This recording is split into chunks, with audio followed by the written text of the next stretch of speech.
ये ऐसे नहीं होता मित्रों। मैं शासन में बैठा हूं, मुझे मालूम है इस प्रकार से रुपया इतनी तेजी से गिर नहीं सकता। आपने ये वीडियो तो देखा ही होगा। इस समय भारतीय रुपए की कीमत $1 बराबर 60 रुपये थी और आज ये अपनी सबसे कमज़ोर स्थिति $1 बराबर 90.91 रुपये हो गया है। एक तरफ मोदी जी कह रहे हैं कि भारत की अर्थव्यवस्था एक मजबूत स्थिति में है और दूसरी ओर रुपये के अपने सबसे खराब प्रदर्शन की स्थिति में आना, ये विरोधाभास की स्थिति क्यों? आज हम बात करेंगे डॉलर के मुकाबले रुपये के गिरने की, दूसरी वर्ल्ड करेंसी से तुलना की और ये देखेंगे कि डेप्रिसिएशन क्या होता है, इसका भारतीय रुपये और अर्थव्यवस्था पर क्या इम्पैक्ट नज़र आएगा और ये किस तरह एक आम आदमी को प्रभावित करता है। साथ ही बात करेंगे कि क्या हमेशा रुपये का गिरना हानिकारक ही होता है और ये समझने कि क्या ये भारत की प्रॉब्लम है या ग्लोबल सच्चाई।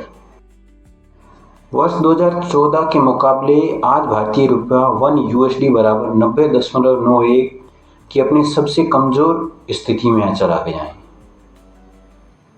अब सवाल आता है कि ये एक्सचेंज रेट कैसे तय होती है। एक्सचेंज रेट यानी एक देश की करेंसी दूसरे देश की करेंसी के मुकाबले कितनी स्ट्रॉन्ग है।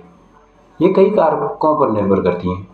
किस देश की आर्थिक स्थिति, उस देश की मुद्रा या उस देश की करेंसी का विश्व बाजार में मांग, उस देश की अर्थव्यवस्था पर लोगों का भरोसा और उसमें स्थायित्व और उस करेंसी की विश्व व्यापार में स्वीकार्यता और भागीदारी, ये सब कारक मिलकर एक करेंसी की वैल्यू जज करते हैं। और आज डॉलर विश्व व्यापार में अपने शिखर और सबसे मजबूत स्थिति में है। अब सवाल उठता है कि भारत का रुपया आखिर लगातार कमज़ोर क्यों हो रहा है। इसके कई कारण हैं, जैसे आयात में वृद्धि। भारत एक इंपोर्ट बेस्ड इकोनॉमी है जिसको लगातार आयात करने के लिए डॉलर का भुगतान करना पड़ता है और इससे डॉलर की मांग बढ़ती है और रुपया कमज़ोर होता है। विदेशी निवेशकों का भारत से पलायन, यह डॉलर की मांग को बढ़ाता है और रुपये पर दबाव बनाता है। निवेशक भारतीय अर्थव्यवस्था के कमज़ोर होने की स्थिति या डॉलर के मजबूत होने की स्थिति में भारतीय शेयर मार्केट से लगातार पैसे निकाल रहे हैं। वर्ष 2025 में लगभग $18.9 बिलियन पैसे निकाले गए हैं। चौथा, अमेरिकी बैंकों के द्वारा अपने ब्याज दर में वृद्धि, जो कि विदेशी निवेशकों के पलायन का एक महत्वपूर्ण कारण बनता है। इसके अलावा अगर छोटे कारणों में देखें तो विदेशी पर्यटन का आगमन कम होना, भारतीय पर्यटकों का विदेश में जाना और कहीं ना कहीं इससे डॉलर के प्रवाह जो भारत की ओर होता है उसकी बजाय आउटफ्लो होता है और भारत के फॉरेक्स रिजर्व में कमी आती है। इसके अलावा वर्तमान समय की जियोपॉलिटिकल स्थितियाँ, ट्रेड वॉर, टैरिफ की समस्या और अमेरिका द्वारा टैरिफ बढ़ाने के बाद भारत का निर्यात महंगा हो गया है, उतने डॉलर का इनफ्लो भारत में नहीं हो रहा। अब सवाल आता है कि रुपये के कमज़ोर होने या डॉलर के मजबूत होने से भारतीय अर्थव्यवस्था पर क्या प्रभाव नजर आएंगे या कैसे आम आदमी को प्रभावित करेगा। आयात महंगा होता है। पहले जिस वस्तु का कम मूल्य भुगतान करना पड़ता था, आज वहीं रुपये के कमज़ोर होने या डॉलर के मजबूत होने से महंगी हो गई और उसी वस्तु का आज अधिक मूल्य भुगतान करना पड़ता है, जो सीधे सीधे आम आदमी को प्रभावित करता है। दूसरा, आयातित वस्तुओं में पेट्रोलियम, ईंधन, तेल, इसके अलावा इलेक्ट्रॉनिक सामान महंगे होंगे, इन्फ्लेशन बढ़ेगी। भारत के विदेशी कर्ज और उसके ब्याज भुगतान की राशि में वृद्धि होगी, क्योंकि भारत विदेशों से कर्ज डॉलर में लेता है और उसे चुकाना भी डॉलर में ही होता है। माना कि भारत ने जब कर्ज लिया तब $1 बराबर 80 रुपये थे और आज वहीं डॉलर 90 रुपये के बराबर हो गए हैं। तो ये जो 10 रुपये का गैप है, ये अनावश्यक वृद्धि है जो आम आदमी पर प्रभाव डालेगा। इसके अलावा विदेशी निवेशकों का भारतीय अर्थव्यवस्था पर भरोसा कम हो सकता है, जिससे विदेशी निवेश में कमी आएगी, जो कि भारतीय अर्थव्यवस्था को गहरा प्रभावित करती हैं। इससे विदेश में भारत की साख को खतरा होगा, अर्थव्यवस्था के स्वास्थ्य और उसकी स्थिरता को खतरा होगा।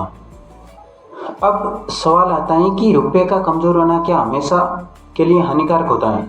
तो ऐसा नहीं है, क्योंकि कई देश हैं जो अपनी करेंसी को जानबूझकर अंडर वैल्यू रखते हैं, जैसे चाइना, जापान आदि। तो क्या करेंसी के कमज़ोर होने के कुछ फ़ायदे भी हैं? इसका आंसर है हाँ। एक करेंसी के कमज़ोर होने से क्या क्या फ़ायदे हैं? पहला, निर्यातक को लाभ होगा, क्योंकि पहले $1 के 80 रुपये मिल रहे थे। आज उसी वस्तु के निर्यात करने पर $1 के 90 रुपये मिले, यानी 10 रुपये का निर्यातक को लाभ होगा। इसमें IT, फार्मा, मेडिकल, इन क्षेत्रों की कंपनियों को लाभ होगा।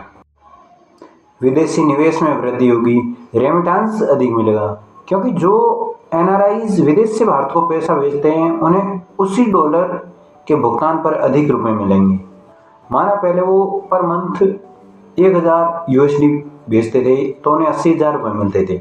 आज उसी 1000 USD पर उन्हें 90,000 रुपये मिलेंगे, यानी 10,000 का लाभ मिलेगा। इसके अलावा विदेशी पर्यटकों में वृद्धि होगी। अब सवाल उठता है कि क्या रुपया सच में गिर रहा है या डॉलर मजबूत हो रहा है? क्योंकि भारत सरकार लगातार यह दावा कर रही है कि भारत की अर्थव्यवस्था तेज़ी से वृद्धि कर रही है, और अगर 2025 के आंकड़े देखें तो हर तिमाही में अर्थव्यवस्था ने एक अच्छा प्रदर्शन किया है।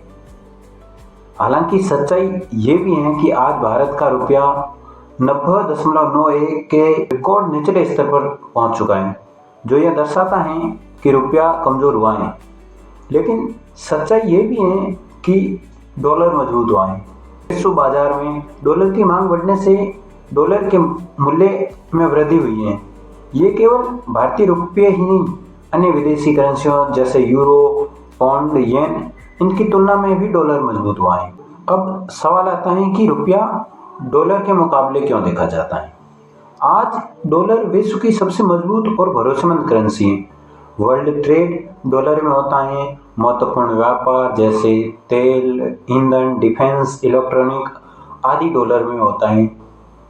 आज डॉलर विश्व इकोनॉमी का बेंचमार्क है, इसलिए रुपए की हेल्थ डॉलर के सामने जज होती है। अब सवाल आता है कि जब रुपया लगातार कमज़ोर हो रहा है तो सरकार और RBI क्या कर रही है? RBI अपने फॉरेक्स रिजर्व का यूज़ करती हैं, डॉलर को मार्केट में टाइम पे बेचती हैं और वॉलेटिलिटी यानी जो डॉलर की तरलता उसको नियंत्रित करती हैं। हालांकि भारत के पास एक मजबूत फॉरेक्स रिजर्व है जो कि भारत की अर्थव्यवस्था की मजबूती को दर्शाता है। रुपया सिर्फ एक करेंसी नहीं है, यह भारत की अर्थव्यवस्था का रिफ्लेक्शन है। उसका गिरना कमजोरी भी हो सकता है और ग्लोबल बदलाव का संकेत भी। मोदी जी इस पे क्या सोचते हैं ये हम आपको दिखाएंगे। आप क्या सोचते हो हमें जरूर बताएं।